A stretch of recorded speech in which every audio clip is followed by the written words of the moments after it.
नमस्कार। चलिए आज हिंदी साहित्य के उस शानदार सफर पर चलते हैं जो 20 से भी अधिक महान लेखकों और उनकी कालजयी रचनाओं से सजा है। ये वो अनमोल विरासत है जिसने हमारी भाषा, हमारी सोच और हमारी संस्कृति को एक नया आकार दिया है। इस पूरे सफर को आसानी से समझने के लिए हमने इसे कुछ खास हिस्सों में बांटा है।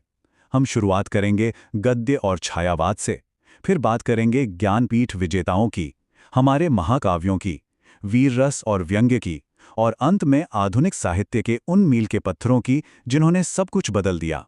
तो चलिए सबसे पहले शुरुआत करते हैं आधुनिक युग के उन दिग्गजों से जिन्होंने गद्य और छायावाद की मजबूत नींव रखी।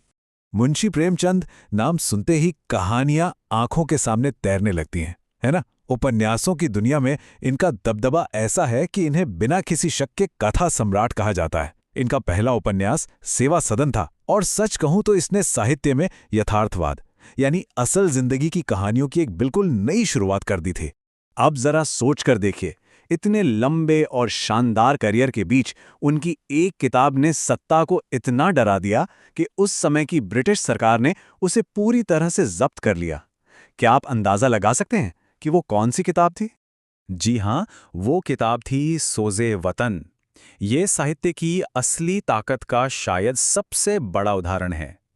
इसे ब्रिटिश अधिकारियों ने इतना क्रांतिकारी माना कि इसे तुरंत बैन कर दिया गया। और एक दिलचस्प बात देखिए, इतिहास में कैसी अद्भुत समानताएं होती हैं। मुंशी प्रेमचंद और जयशंकर प्रसाद दोनों ही दिग्गजों ने अपने पीछे अपनी आखिरी लेकिन अधूरी रचनाएं छोड़ी। प्रेमचंद जी का मंगलसूत्र और प्रसाद जी का इरावती, ये दोनों ही अधूरी कृतियां आज भी पाठकों के मन में एक रहस्यमयी आकर्षण जगाती हैं।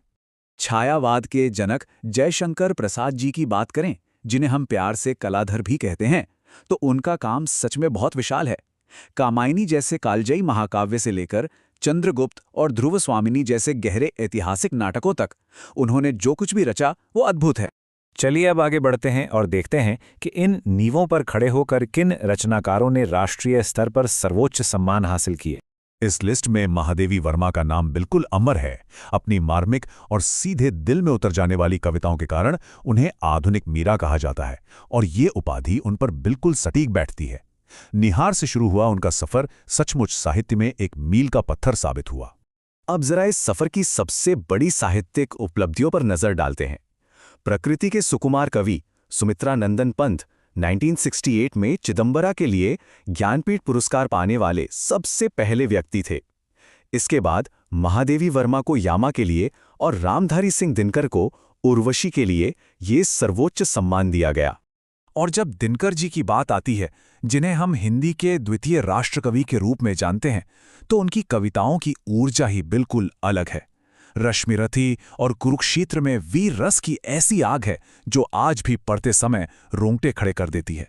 अब थोड़ा सा पीछे इतिहास की ओर चलते हैं, जहां से हमारी भाषा का आध्यात्मिक आधार शुरू होता है, यानी भक्तिकाल और उसके महाकाव्य।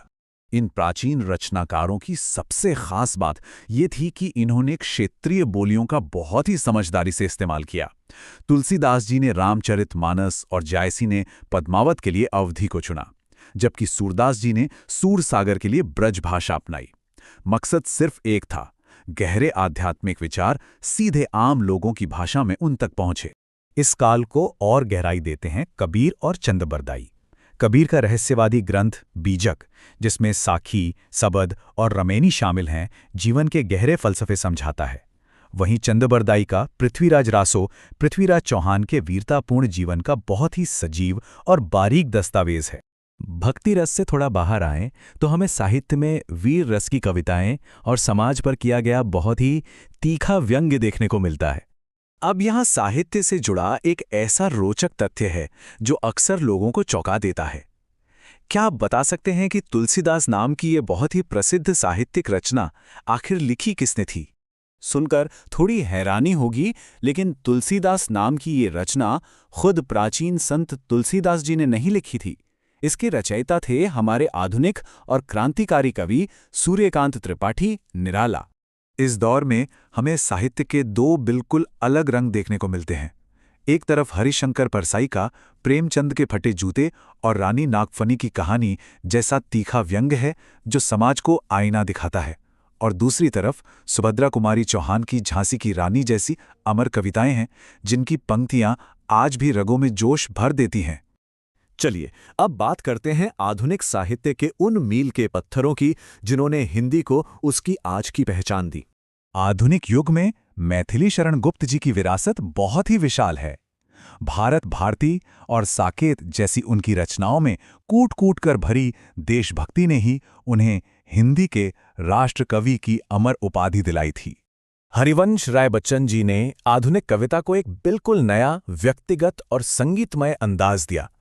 उनकी मधुशाला तो बस एक किताब नहीं बल्कि एक पूरा सांस्कृतिक उत्सव बन गई जो आज भी हर पीढ़ी को अपनी लय पर झूमने को मजबूर कर देती है। साहित्य में एक ही उपनाम वाले दो महान दिग्गजों के बीच का यह अंतर भी बड़ा दिलचस्प है। एक तरफ महावीर प्रसाद द्विवेदी हैं जिनके नाम पर पूरे द्विवेदी युग का नामकरण हुआ, और दूसरी तरफ हैं महान निबंधकार हजारी प्रसाद द्विवेदी जिनकी रचना अशोक के फूल आज भी एक क्लासिक मानी जाती है।